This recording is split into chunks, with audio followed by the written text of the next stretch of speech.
परिमेय संख्याएं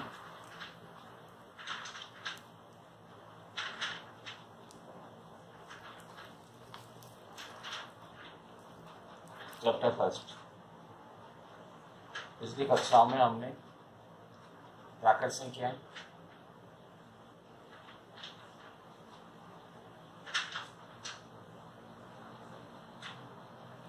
इसके बारे में पढ़ा था। वे संख्याएं जो एक से शुरू होती हैं, 1 2 3 अनंत तक। दूसरा पूर्ण संख्याएं,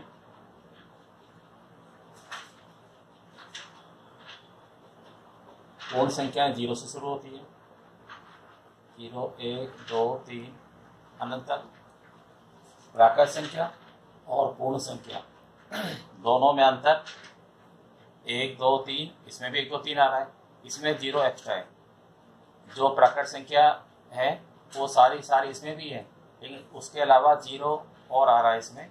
तो प्राकृत संख्या और पूर्ण संख्या में केवल 0 का ही अंतर है। ये याद करना हो कि प्राकृत संख्या और पूर्ण संख्या में क्या अंतर है। तो प्राकृत संख्या भी 1 से शुरू होती है, पूर्ण संख्या 0 से शुरू होती है, दोनों में केवल 0 का अंतर है। तीसरा आता है पूर्णांक।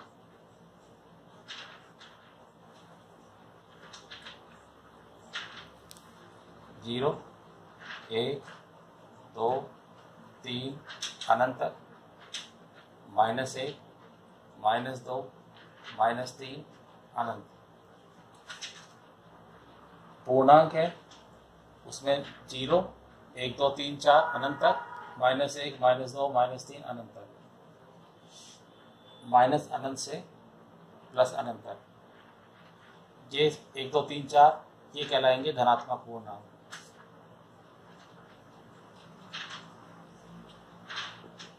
-1 -2 -3 ऋणात्मक पूर्णांक।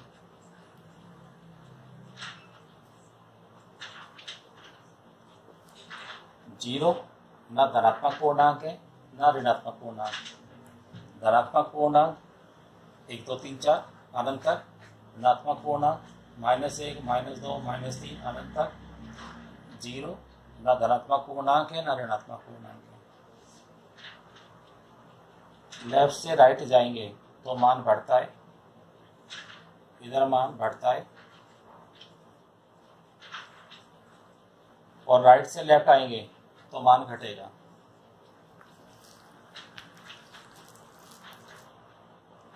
एक से बड़ा 2, 2 से बड़ा 3, 3 से बड़ा 4, इस तरह मान बढ़ रहा है।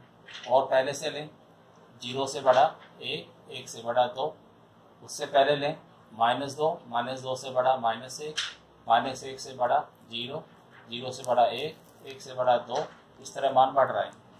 उल्टा चलते हैं, 3, 3 से छोटा 2, 2 से छोटा 1, 1 से छोटा 0, 0 से छोटा -1, -1 से छोटा -2, -3। तो लेफ्ट से राइट चलेंगे तो मान बढ़ेगा, और राइट से लेफ्ट आएंगे तो मान घटेगा। धनात्मक पूर्णांक स्टार्ट होता है 1 से, 1 2 3 4 अनंत तक। ऋणात्मक पूर्णांक शुरू होता है -1 से, -1 -2 -3 अनंत तक। इसके बाद नंबर आता है चौथा, परिमेय संख्याएं।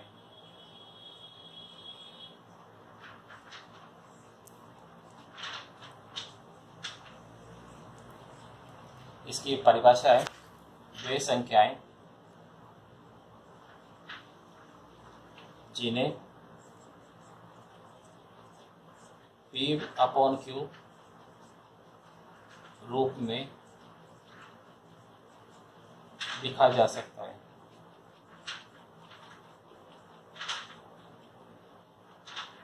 परिमेय संख्याएं जिन्हें हम P/Q फॉर्म में लिख सकते हैं उन्हें परिमेय संख्याएं कहते हैं। अब ये P और Q क्या है? जहां P Q पूर्णांक है, पूर्णांक के बारे में हम पढ़ चुके हैं, ये सारे पूर्णांक हैं। तो P और Q पूर्णांक है, और Q अंश में P आ रहा है, हर में Q आ रहा है, तो Q हर है और हर का मान 0 नहीं होना चाहिए। परिमेय संख्याएं वे संख्याएं जिन्हें P अपॉन Q रूप में लिख सकते हैं।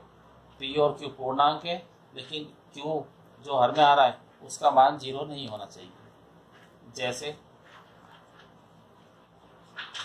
एग्जाम्पल ले रहे हैं इसके, कोई भी धनात्मक संख्या हो, ऋणात्मक संख्या हो, परिमेय संख्या कहलाएगी। कोई भी धनात्मक भिन्न हो, ऋणात्मक भिन्न हो, 0 भी परिमेय संख्या है। पूर्ण वर्ग संख्याएं, उनका वर्गमूल प्लस हो या माइनस में आए,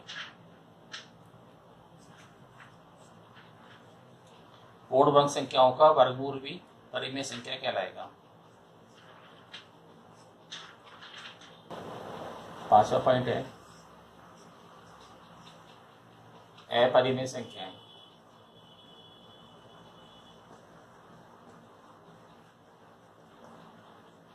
वे संख्याएं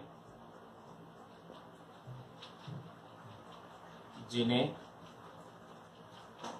P अपॉन Q रूप में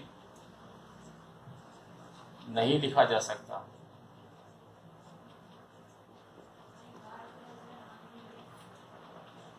जिन्हें P अपॉन Q रूप में लिख सकते हैं तो परिमेय संख्या, और जिन्हें P अपॉन Q रूप में नहीं लिख सकते अपरिमेय संख्याएं कहलाती हैं। अब ये P और Q क्या है, जो परिमेय संख्या मैंने लिखा था वो यहाँ लिखना है, जहाँ P और Q पूर्णांक है और Q बराबर नहीं है 0। उदाहरण ले रहे हैं इसके,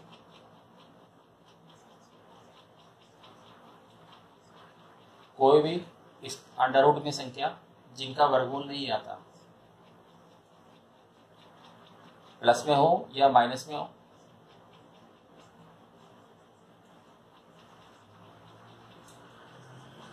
आदि, स्क्वायर रूट के अंदर पूर्ण वर्ग संख्या आ जाए तो उनका पूरा पूरा वर्गमूल निकल जाएगा, वो तो कहलाएंगी परिमेय संख्या। और जिनका पूरा पूरा वर्गमूल नहीं निकले वो कहलाएंगी अपरिमेय संख्याएं। लास्ट पॉइंट है इसका वास्तविक संख्याएं।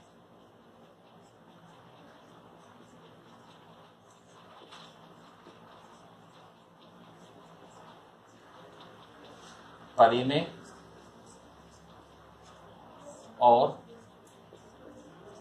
अपरिमेय संख्याओं के समूह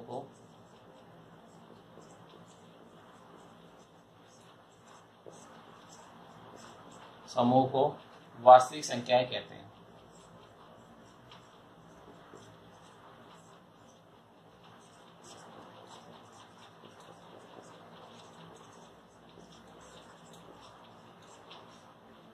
परिमेय संख्याएं और अपरिमेय संख्याएं मिलकर वास्तविक संख्या बनाती है। अभी हमने पढ़ा प्राकृत संख्याओं के बारे में, पूर्ण संख्याएं, पूर्णांक, परिमेय, अपरिमेय और वास्तविक संख्याओं के बारे में।